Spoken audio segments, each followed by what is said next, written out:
ময়দা মাখা হয়ে গেছে।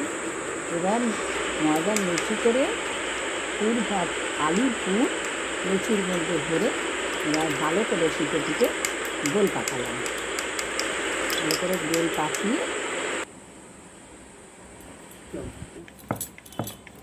লুচিগুলোকে অল্প ময়দা ছড়িয়ে বেলতে আরম্ভ করলাম। এবার আস্তে আস্তে করে বেলতে হবে, তা নাহলে আলুর পুর বেরিয়ে যাবে। আর চাটু বসিয়ে তার মধ্যে পরোটাগুলো একটা করে দিয়ে আস্তে আস্তে টিপে উলট পালট করে দেখুন কীভাবে ফুলছে, কী সুন্দর হয়ে ফুলছে, দেখতেও খুব সুন্দর লাগছে। এবার এটি করে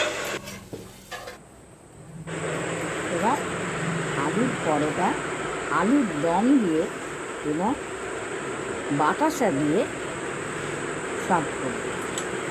দেখুন কী সুন্দর খেতে হয়েছে। ভালো লাগলে লাইক এবং সাবস্ক্রাইব করুন।